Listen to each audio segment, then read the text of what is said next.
Provérbios é o livro da sabedoria.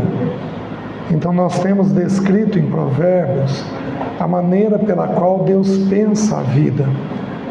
Provérbios é um livro que nós não deveríamos abandonar a leitura. Nós deveríamos ler ele constantemente, procurar entendê-lo. E assim, ele é tão simples, tão simples. É uma leitura que deveria ser repetida algumas vezes no ano, especialmente entre casais. Por exemplo, ele tem instruções inúmeras sobre língua. A questão da língua é uma coisa impressionante em Provérbios. Nós temos instruções sobre dinheiro, sobre sexualidade, sobre relacionamentos, sobre autoridade. Então, Provérbios é um livro que a gente deveria ter esse entendimento de ler constantemente.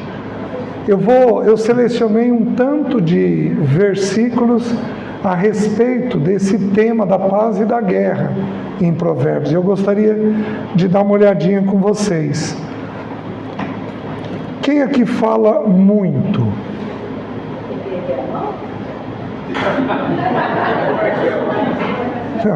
Você falou tem que erguer a mão, mas apontou para o seu marido. É a sua ou a dele?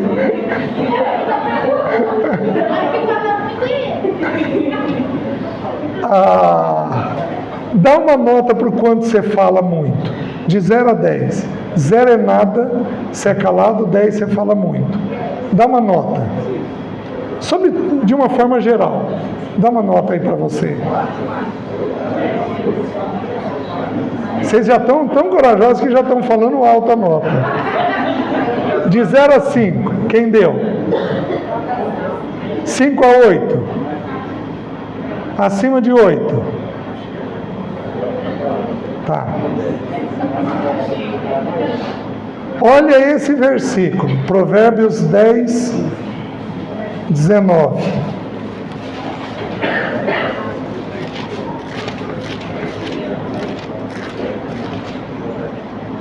Diz assim: no muito falar não falta transgressão, e o que modera os lábios é prudente.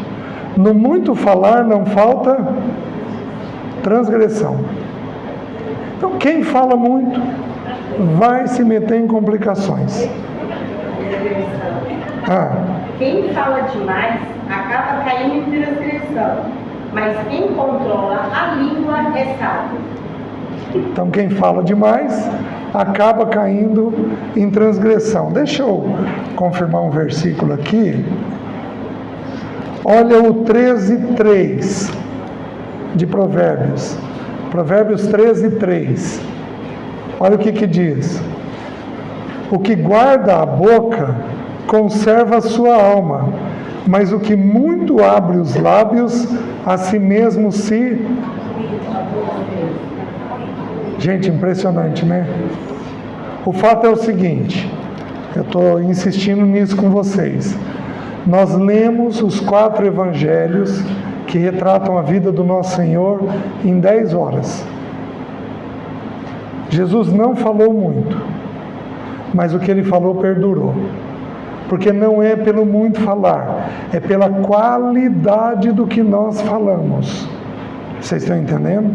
Então nós devemos aprender a ter essa atitude na língua. Vejam o 13:10. Da soberba só resulta contenda. Então, quando a gente está brigando, qual uma chance de estar acontecendo? Soberba. Um dos dois está com uma atitude arrogante. Vocês estão entendendo? Então, aqueles aqui que de alguma forma, os textos agora vão dizer que tem gente que ama a briga.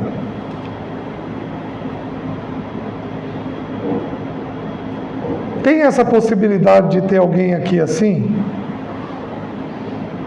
Que ama a briga? Alguém aqui já disse que é bom de briga?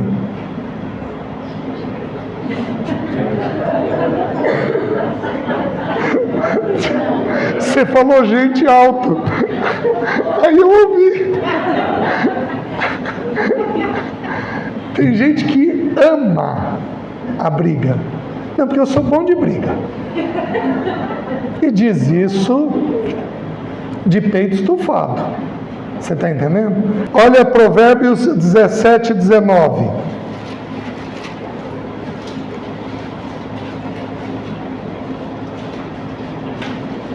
Olha o que eu acabei de falar. O que ama a contenda, ama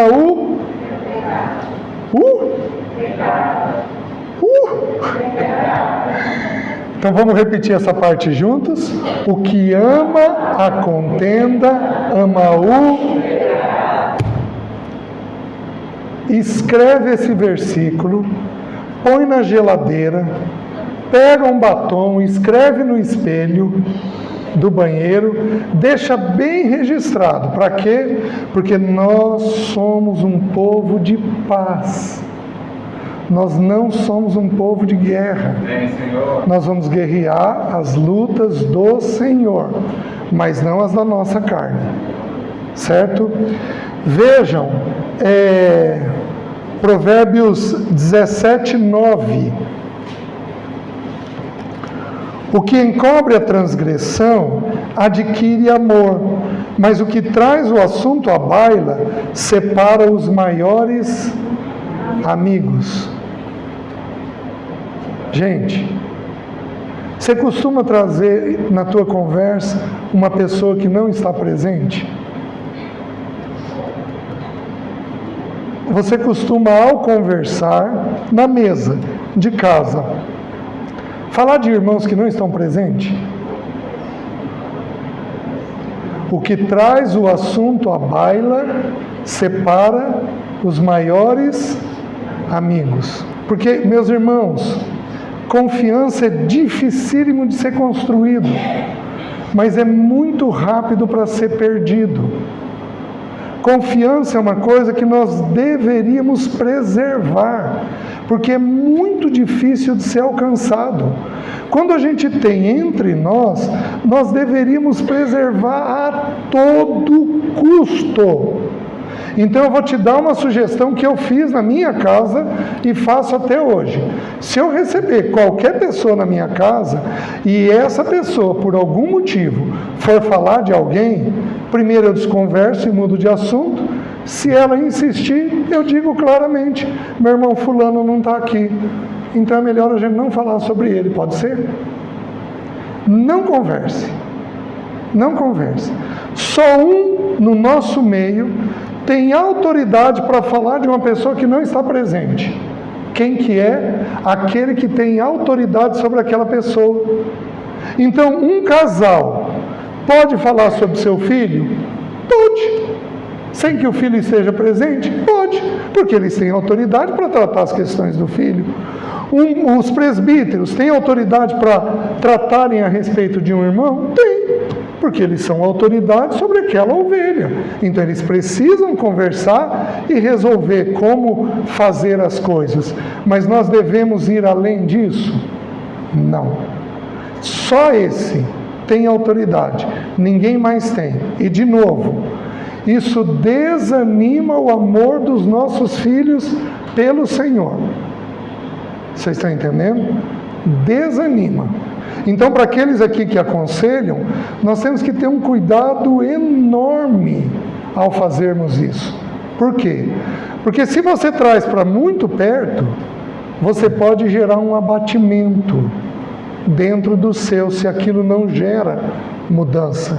Vocês estão entendendo? Então, nós temos que cuidar.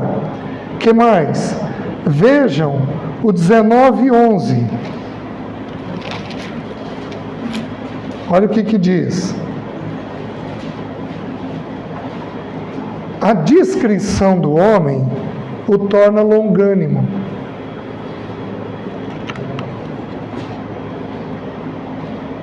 A discrição do homem o torna longânimo. E sua glória é perdoar as...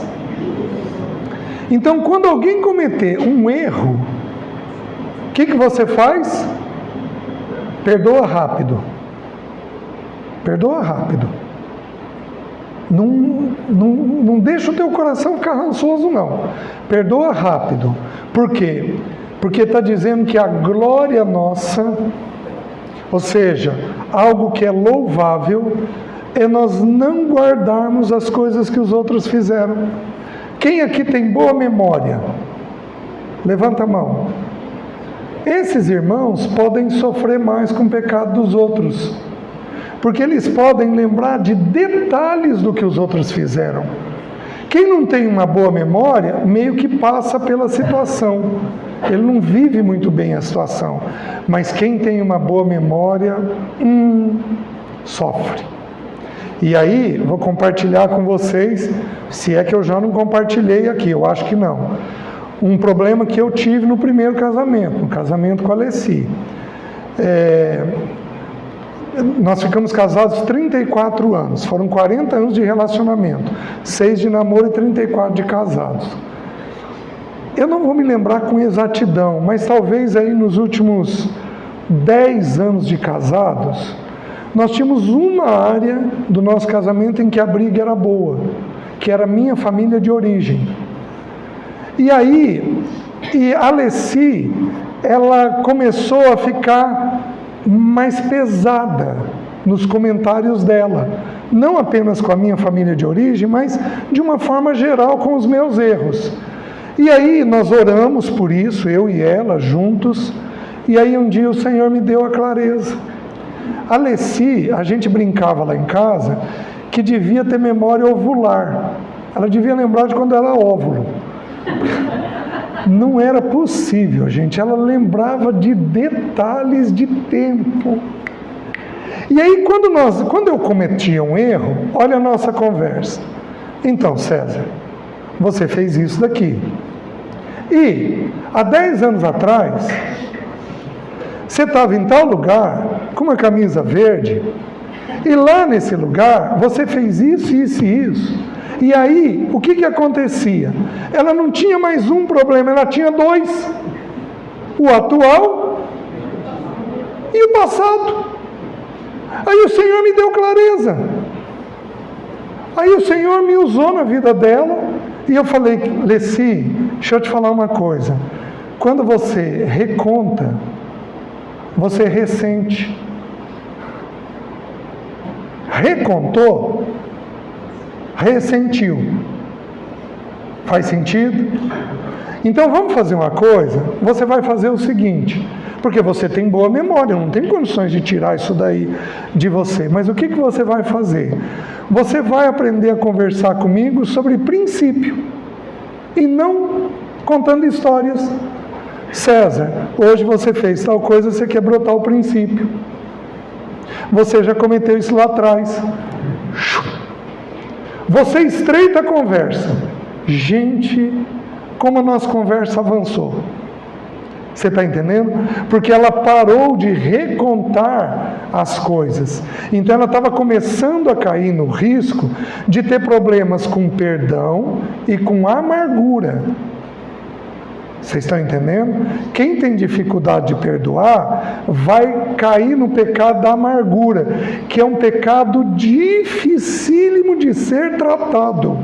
O texto de Hebreus, capítulo 12, diz que Esaú, em lágrimas, procurou arrependimento e não encontrou.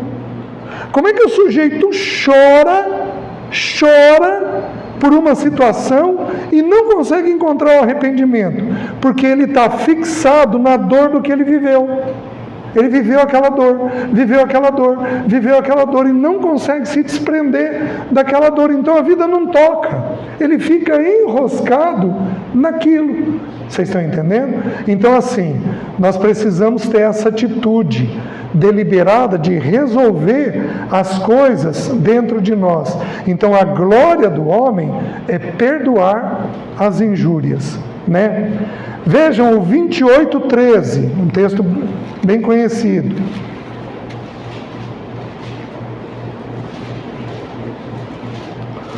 O que encobre as suas transgressões jamais prosperará, mas o que as confessa e deixa alcançará misericórdia. Então, na guerra, o que a gente faz? Se você errou, confessa e deixa. Confessa e deixa. Porque quanto antes você confessar, quanto antes você deixar, tanto antes você está livre. Você está entendendo? Isso é um princípio. Vejam, Provérbios 17:1.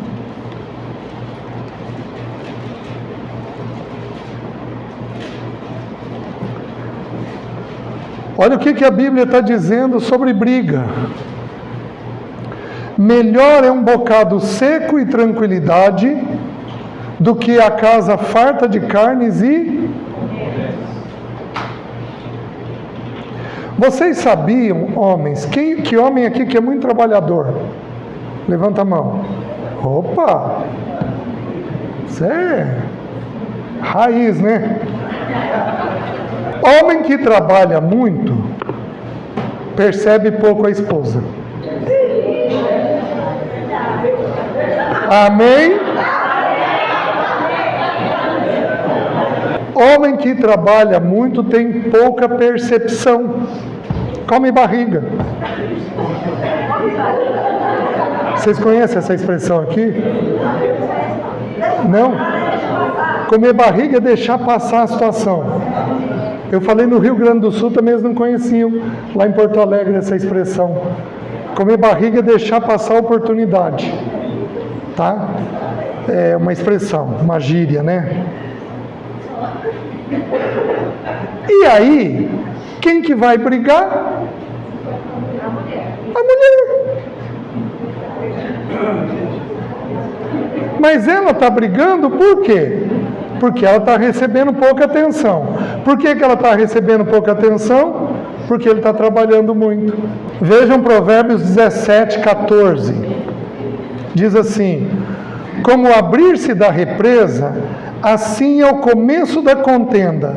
Desiste, pois, antes que haja rixas. O que a Bíblia está ensinando? Que é possível desistir. Aí deixa eu te fazer uma pergunta. As mulheres talvez saibam responder, os homens talvez não saibam. Que sinal você dá que você está ficando pronto para a briga?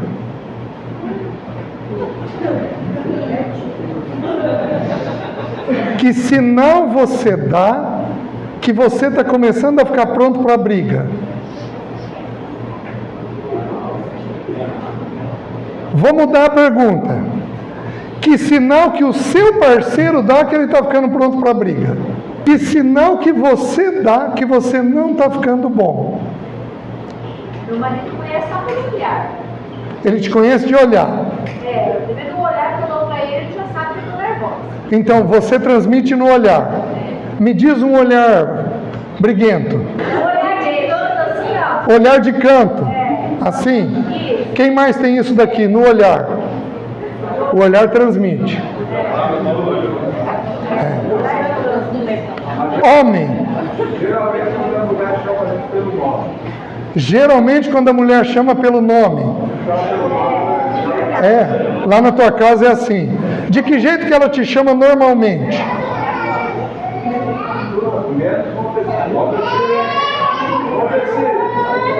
Pode saber que você fez algo errado.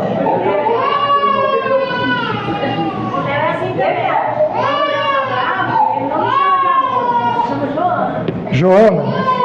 Lá no Paraná é nome e sobrenome. Se a gente chamar do primeiro e do segundo nome, tudo bem. Se a gente chamar do primeiro e do segundo nome, é um sinal de que não está ficando bem. O que a Bíblia diz? Desiste, pois. Então nós temos que aprender a ler o nosso coração. Lembra da ira de Caim?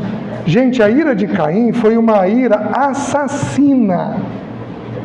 Deus desceu até ele e falou assim: por que andas irado e por que descaiu o teu semblante? Porque quando a gente não está bem, a gente vende a ideia no semblante. Você vende a ideia. Então, homem, se tua mulher está com um semblante diferente, o que você precisa fazer?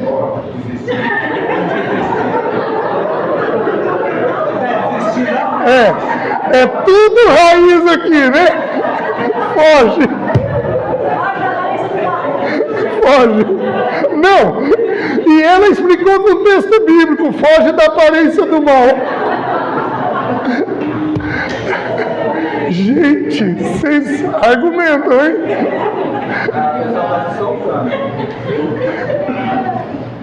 O texto bíblico está mostrando que o rosto transmite a ira. Você está me entendendo? O Valdecir falou, vai me chamar pelo nome. Boca, está no rosto. Você falou, é pelo olhar. Ela falou, é pelo olhar. Então assim, o rosto transmite quando a gente não está ficando bem. O que nós precisamos fazer? O que houve? Você não está bem? Eu tive uma experiência com a Alessi muitos anos atrás. Então, a gente tinha problemas e às vezes não conseguia resolver. O Senhor ministrou ao meu coração, Tiago, capítulo 5. Está alguém entre vós alegre? Cante louvores. Está alguém entre vós sofrendo? Faça oração. Alessi, nós não estamos bem. Vamos pôr o joelho no chão e vamos orar.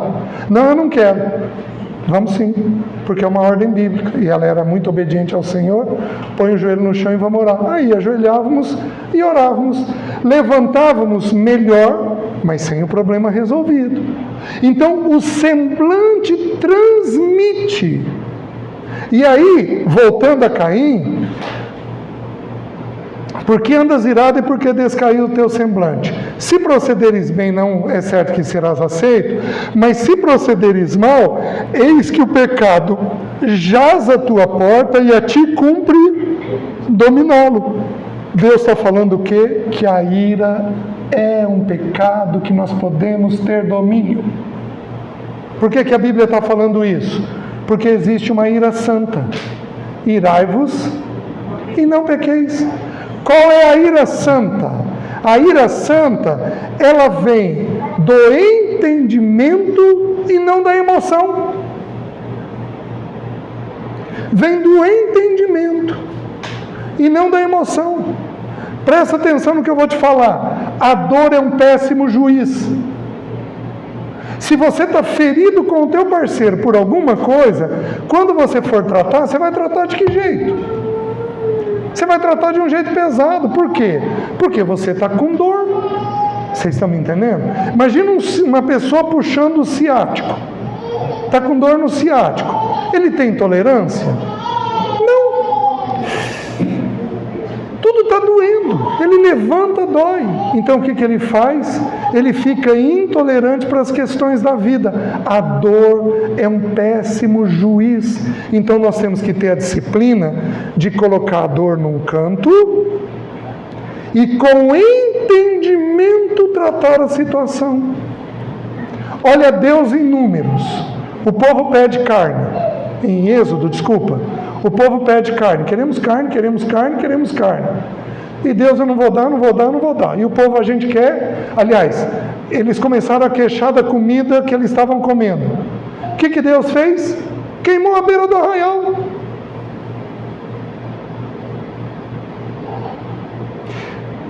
Não trovejou, não assustou, queimou a beira do arraial.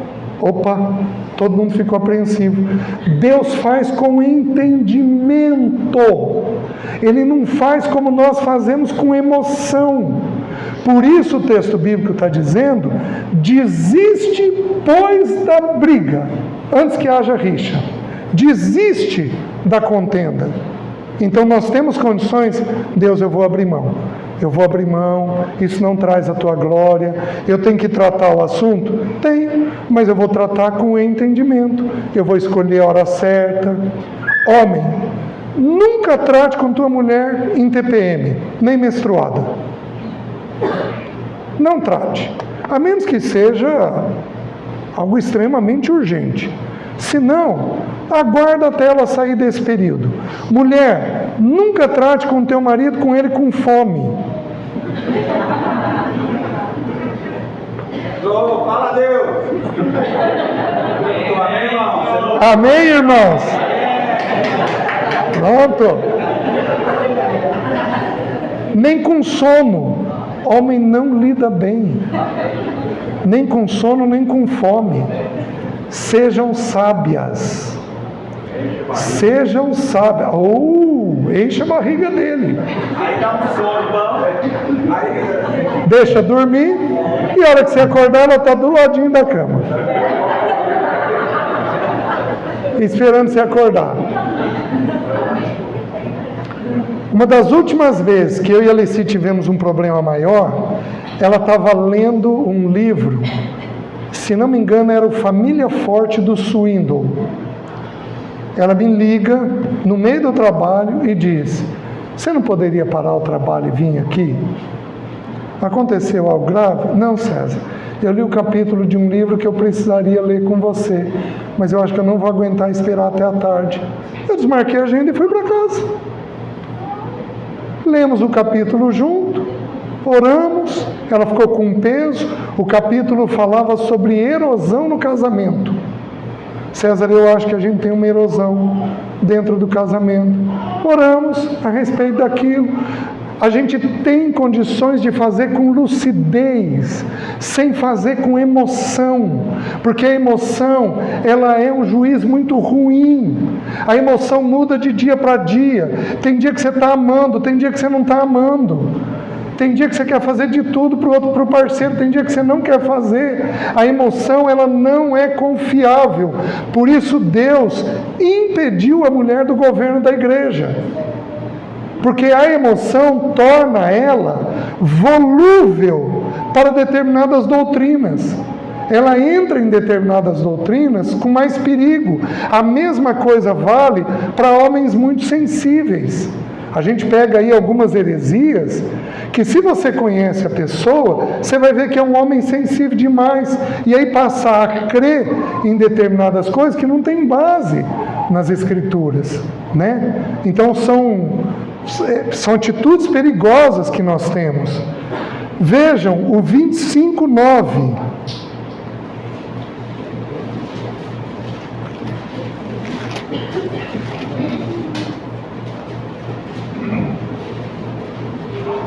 Diz assim: pleiteia a tua causa diretamente com o próximo e não descubras o segredo de outrem. Pleiteia a tua causa diretamente com o próximo. Vocês estão entendendo? E não descubras o segredo de outro. Então, você tem um problema com alguém? É com alguém que você tem que tratar. Meninas, deixa eu te falar uma coisa sobre nós homens, que vocês já sabem na prática. Nós temos um problema na vida. Na nossa cabeça, quem é o culpado? A mulher. Então, em cima de quem que nós descarregamos? De vocês. Isso é pecado? É. E pecado grave. Por que nós fazemos com vocês? Porque, em geral, vocês são as pessoas em quem nós mais confiamos. Bonito, mas não resolve. Porque nós estamos fazendo o que Adão fez, jogando sobre vocês um peso que é injusto. Vocês estão entendendo? Vocês têm que ter o quê? A sabedoria de não pôr o pé no laço. De não pôr o pé no laço. Gente, presta atenção. O ser humano tem muito ganho quando o outro briga. Porque ao brigar, quem que está errado? Aquele que está brigando.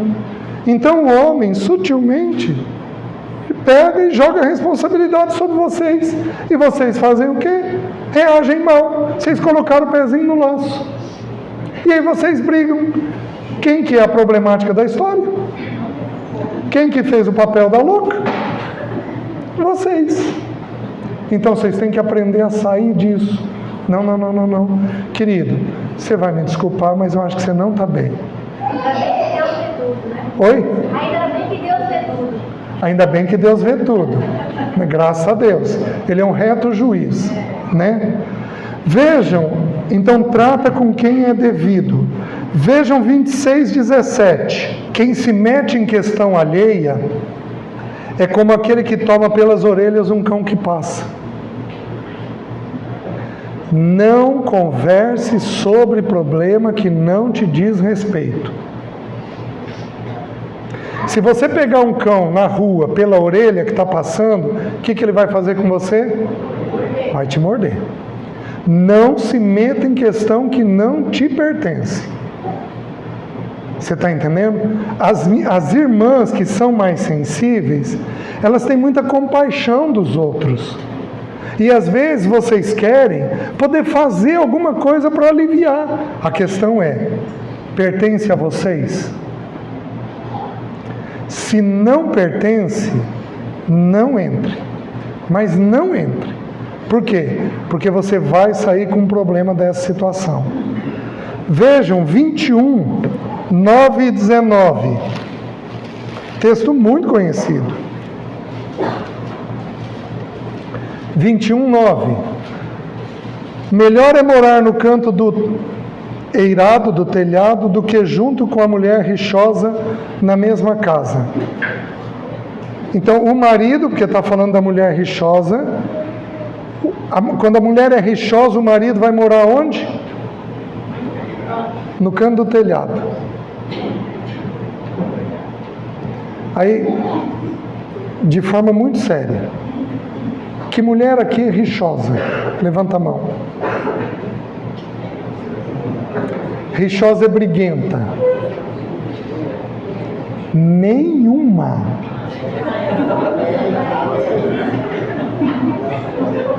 Graças a Deus pela possível verdade. Possível, achei que estava possível. Possível verdade. Se for assim, chega desse assunto. Se for assim, mas a prática me diz que não é bem assim. Algumas poucas de nós aqui são pacíficas, mas a grande maioria é reativa. Usei, tá, então deixa eu mudar. Que irmãs aqui são reativas e por reatividade acabam ficando briguentas?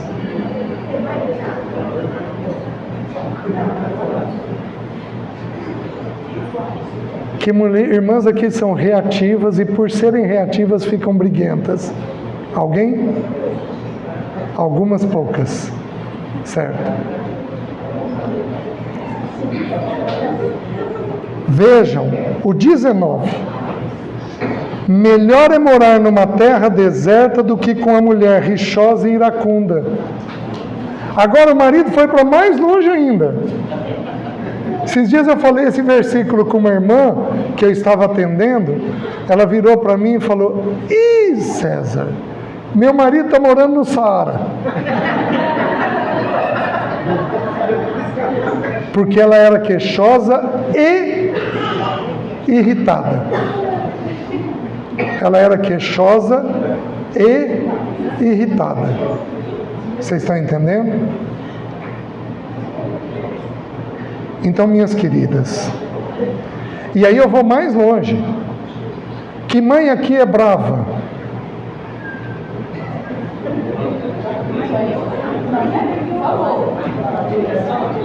Teu filho não vai para o canto do telhado. Teu filho vai para o quarto. Estou certo? As mais velhas aqui entendem o que eu estou dizendo? Porque é uma verdade que eu estou dizendo. Se você não corrigir, ele fecha a porta do quarto. Vai para mais longe. Tranca. E aí nós temos um problema. Porque ele está se trancando. Se nós não corrigirmos, ele começa a desligar internamente. Ai, mãe, fala aqui com a minha mão, fala. Tem filho que diz isso. Então, assim, é um pecado típico da mulher. A Bíblia não faz menção ao homem, faz menção à mulher. Agora, nós sabemos que se o homem for rixoso ou iracundo, ele também vai habitar sozinho. Não tem jeito, porque está ligado à atitude. Mas a Bíblia pôs a mulher em destaque. Certo? Muito bem. O que não é resolver conflitos? Eu vou falar o que não é para a gente entender o que é. O que não é resolver conflitos? Desabafar. Desabafar. Abra em Provérbios 18:2. Olha que versículo lindo.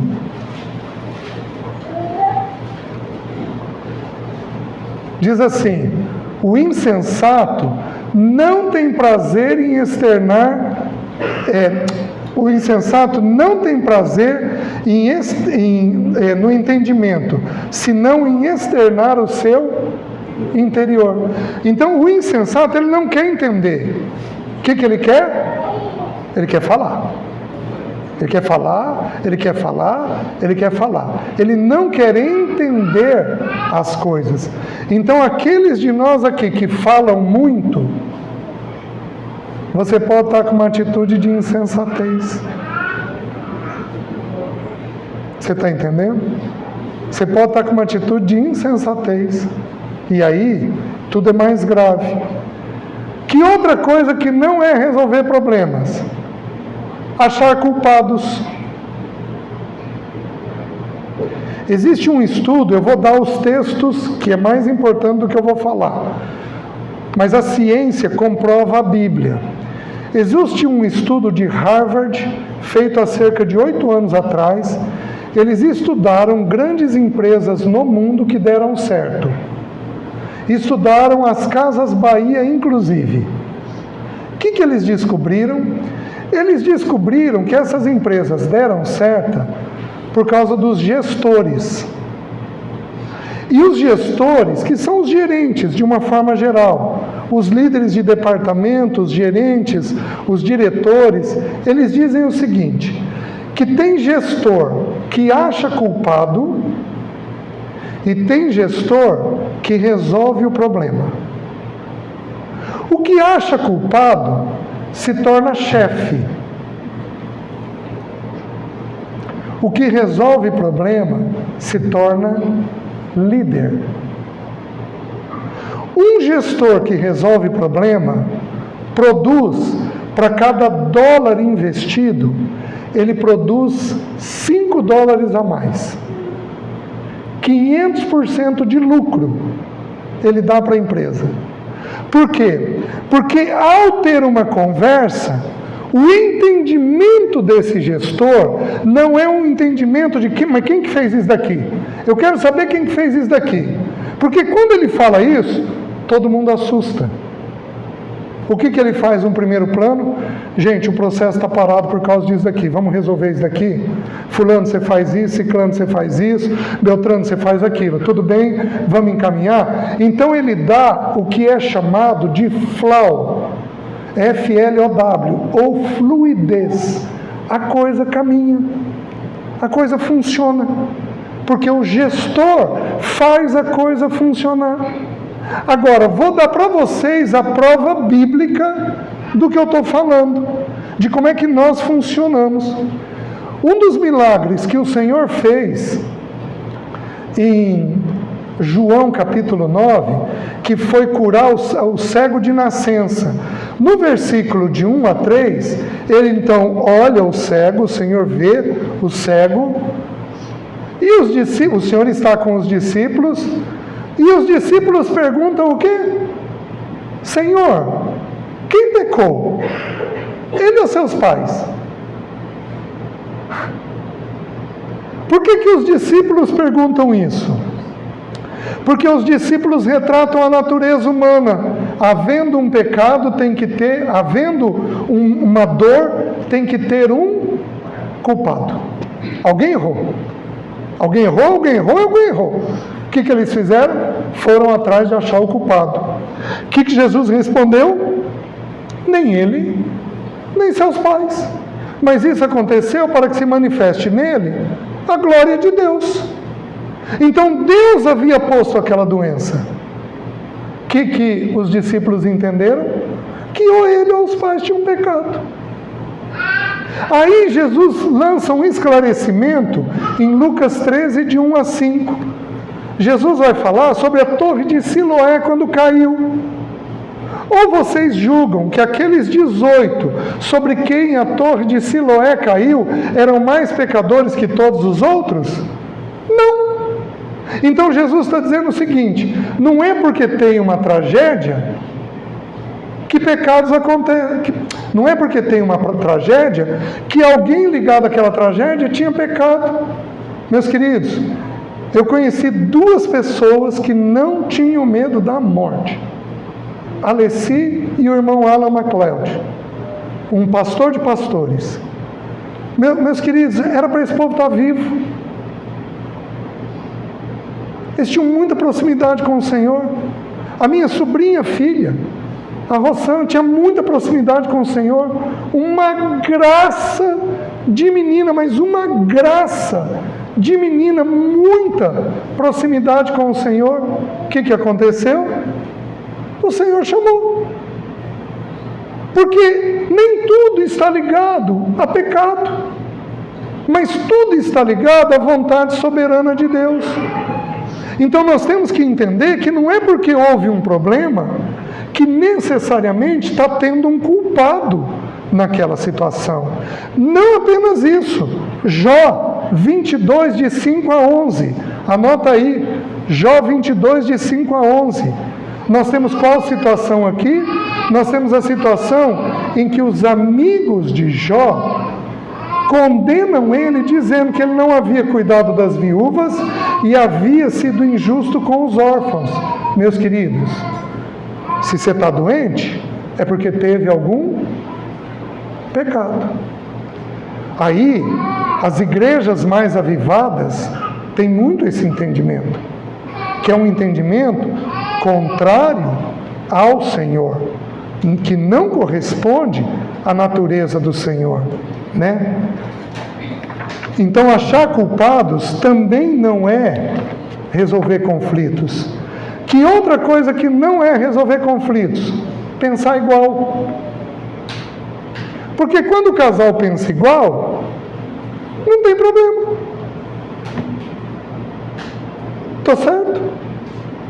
Então, se você tem mais ou menos o mesmo entendimento, não vai ter problema. Aí, entende o que eu vou te falar. Quando os casais são parecidos, eles têm mais ou menos o mesmo jeito, a união é fácil. Só que não há muita beleza. Quando o casal é diferente, a união é mais difícil. Só que há muita beleza nesse casamento, porque são 2 pessoas fundidas numa só. Então a gente tem o melhor de 2. Então não entenda que a tua diferença, não entenda que a tua diferença é um problema, porque Deus une o que é diferente. Gente, presta atenção. Se Deus unisse o que é igual, homem casaria com homem e mulher com mulher. Deus casa homem com mulher, porque assim é o jeito que Deus criou nas Escrituras. Faz sentido? Então é a maneira pela qual Deus faz todas as coisas, né? Então o que você precisa entender? Pensa comigo. O que o teu coração tem a ver com o teu pulmão? Um é fibroso, o outro é esponjoso. Um bate, o outro filtra. Gente, não tem nada a ver um órgão com o outro. Porém, eles estão em associação. Um com o outro. Um faz o que o outro não consegue fazer. Assim deveria ser no casamento. Então, unidade não é uniformidade. Hoje, com o país dividido, nós temos isso. Porque você tem no exército todo mundo batendo continência do mesmo jeito. Uniformidade. Mas você tem um soldado de direita e um de esquerda. Eles não têm unidade em nada, apesar de terem uniformidade. Então, não é porque nós pensamos diferente que nós vamos ser unidos. Nós pensamos igual que nós vamos ser unidos. Não é assim que funciona. Certo? Como que a gente faz para resolver? Eu já estou terminando, queridos. O primeiro, a gente tem que sentar para conversar. Não resolva dirigindo o carro. Quem aqui tem hábito de conversar na cama ou dirigindo o carro? Presta atenção. É uma conversa pobre e sem muito resultado. Por quê? Porque é uma conversa onde a gente nem se olha. A Bíblia diz que o nosso Jesus tem olhos como chama de fogo. Gente, o olhar transmite muita coisa. Você está falando com um filho adolescente. Ele vira e faz o quê? O que ele te disse? Estou nem aí. O olhar falou. O olhar fala muita coisa. A menos que a pessoa seja dissimulada. Sim. E dentro está com o coração fechado. Se ela for dissimulada, o olhar é mentiroso. Mas se ela não for dissimulada, ela vai transmitir pelo olhar. Tanto que os policiais, quando investigam uma coisa, eles veem se a pessoa está mentindo por onde? Uma das coisas é o olhar. Então eu vou mentir. Eu minto e olho para baixo. O olhar diz muito. Então, e conversar na cama eu acho ruim porque não é errado. Nem conversar no carro, nem conversar na cama. Eu só acho que é de uma qualidade ruim. Por que na cama é ruim conversar? Porque a cama é lugar de dormir. É lugar de namorar. E o cérebro trabalha com associação. Se você conversa na cama, fica mais pesado. Então, qual é um lugar bom de conversar? Na cozinha ou na mesa. A mesa é um lugar bom de conversar. Na sala. E não cabe. Não cabe. Aliás, alguém aqui é muito ligado em celular? Tem problema? Ninguém de novo. Gente. Tem um corajoso lá atrás que confessou. Eu esqueci de perguntar, né? Celular é um problema. Aliás, gente muito dada a celular também é gente que tem pouca percepção. Porque gasta tempo com o que não deve. Certo? Então a gente deve conversar olhando no olho. Certo? Outra coisa. Alguém tem que iniciar a conversa. Quem deveria ser?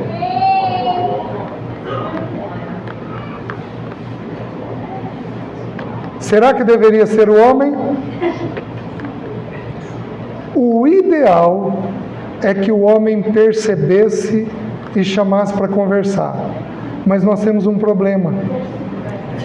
Nós precisamos de uma auxiliadora. Então, algumas vezes nós não vamos ver o problema. Quem tem que chamar para conversa? A mulher. Então, aquilo que for percebido, quem perceber tem que chamar. Percebeu, tem que chamar. Agora, homem, vou dizer sem medo de errar. Uma vez que você aprende a perceber um pouquinho tua esposa, você olha o contorno do olho dela. Você olha por debaixo da máscara. Você percebe o jeitinho dela. E aí o que você faz? Trata com rapidez. Certo? Primeira coisa, sentar para conversar. Segunda coisa, nós temos que colocar o problema. Só que, primeiro ponto, nós já falamos disso ontem. A gente coloca os fatos e não as impressões. Ai, querida, eu estou achando que você você deve estar menstruada. Você deve. Ué, pergunta. Querida, você está menstruada? Primeiro os fatos. Porque se o casal não combinar nem nos fatos, você acha que eles vão combinar na motivação do fato? Nunca. Vocês estão entendendo? Nunca. Então você primeiro precisa combinar nos fatos. Então fala sobre o fato. O que houve? Na polícia, você vai investigar uma coisa. O que você faz? Os fatos. O bom direito, alguém aqui é advogado? O bom direito, Carol, a gente usa o quê? Os fatos. Você tem que ir nos fatos. O direito ruim acusa sem ter os fatos. Mas o bom direito estabelece os fatos. Assim é que tem que ser quando a gente vai conversar. Vocês estão entendendo? Certo. Então a gente inicia colocando os fatos e não as impressões. Certo? E aí, meus queridos, presta atenção. Problema existe para ser resolvido. Problema não é para estressar, não é para irritar. Problema é para ser resolvido. Certo? Depois de colocar os fatos, o que nós vamos verificar? Se tem princípio quebrado. Se alguém pecou. Havendo dificuldade de achar o fato ou a impressão ou a motivação, elejam um terceiro. Elejam um terceiro. Os estudiosos dizem o seguinte, que os conselheiros de casais, eles são nada menos, nada mais do que intérpretes. Eles vão interpretar o que um está dizendo para o outro. Porque a pessoa está falando e não está sendo entendida pelo outro. Então, havendo pecado, peçam perdão. Ah, mas eu estou pulando uma coisa aqui que é interessante. Esses dias eu estava com um pai e um filho juntos, e os dois são pilotos de avião e de helicóptero, os dois. E aí, o pai falou, e aí eu virei para o filho e falei, filho, o que teu pai falou para você? Aí os dois riram. Aí eu falei, ué, por que vocês estão rindo? Eles falaram, César, o nome disso que você está pedindo para a gente fazer, na aviação, chama cotejamento. Cotejar. A torre dá uma ordem para o piloto tem que repetir a ordem, para saber se foi entendida de forma adequada, porque senão causa muito acidente. Vocês estão entendendo? Então tem que haver esse cotejamento. Então, o que eu sugiro para vocês? A gente faz isso com criança pequena. Você vai deixar a criança num aniversário. Querido, não sobe no trepa-trepa, não fica correndo, você só vai comer quando a tia chamar para comer, você entendeu? Então é a tia quem vai mandar. Tudo que a tia pedir você faz, você entendeu? Repete para a mamãe o que eu estou falando. A gente não faz isso? No casamento a gente deveria fazer a mesma coisa. Por que é importante fazer isso? Porque nós precisamos confirmar o que nós estamos entendendo. Porque eu posso falar uma coisa e o outro entender outra. É uma das primeiras coisas que a gente aprende na psicologia. A gente tem que confirmar o que o outro está dizendo. Faz sentido? E homem, porque homem não sabe ser criticado. Amém, irmãs? Amém. Homem não sabe ser criticado. Quando ele é criticado, aí vou dar para vocês fica para os teus estudos com as mulheres. A Dulce, do Paulo Bornelli, falava assim, Paulo levantou a voz é porque o argumento é fraco. Quando o homem levanta a voz, é porque o argumento dele já é ruim. Ele já entra quebrando as duas pernas. E vocês, mulheres, têm que saber sair disso. Uai, você vai gritar? É assim que o Senhor faz? Podemos ter uma conversa adequada? Do jeito que o Senhor espera? Pronto. Você aprendeu a falar. Vocês estão entendendo?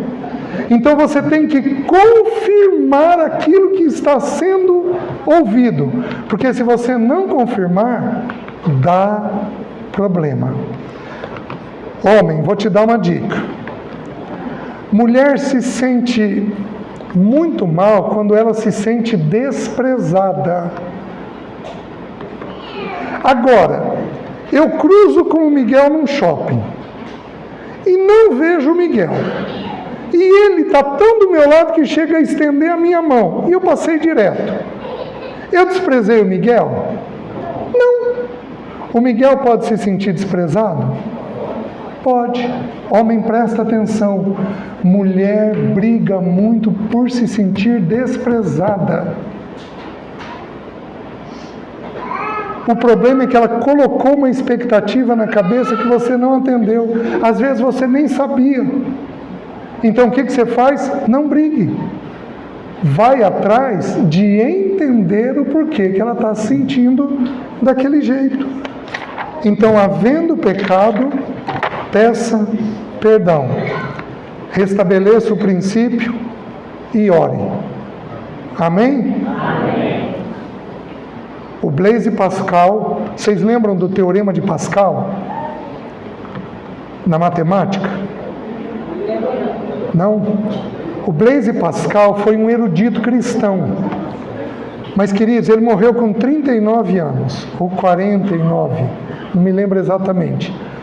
Ele era um homem de Deus, mas tão sábio, que ele precisou ir morar escondido dos reis, porque os reis o procuravam para que ele orientasse sobre as situações. Naquela época, os eruditos dominavam música, poesia, falavam muitos idiomas, dominavam teologia, eles tinham um conhecimento muito vasto das coisas. Tá bom. Quando um rei procurava ele, achava ele escondido, ele colocava uma mamona seca nas costas dele e apertava, lembrando que ele não era ninguém, que a sabedoria dele não era nada. E existe um livro chamado Frases de Blaise Pascal. Aqueles irmãos que gostam de sabedoria, peguem esse livro, tentem descobrir ele, né? E eu dei para o meu filho ama ler. Eu dei para ele, só que mudou o nome do livro, eu não me lembro agora qual que é o nome. O Blaise Pascal, eu vou terminar com essa frase. Ele tem uma frase conhecida de todos nós e que é dele. Para vocês terem noção, o Teorema de Pascal, Blaise Pascal viveu acho que 1800 e alguma coisa. Ele quem construiu a teoria dos seguros. Ele quem fazia os cálculos dos seguros, que é usado até hoje. Deus usa irmãos de Deus.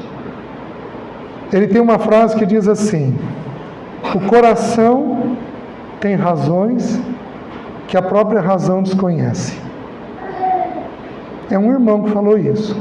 O coração tem razões que a própria razão desconhece. Onde é que nós vamos descobrir o que está dentro de nós? Conversando. À medida que conversamos, a verdade vem para fora. Amém?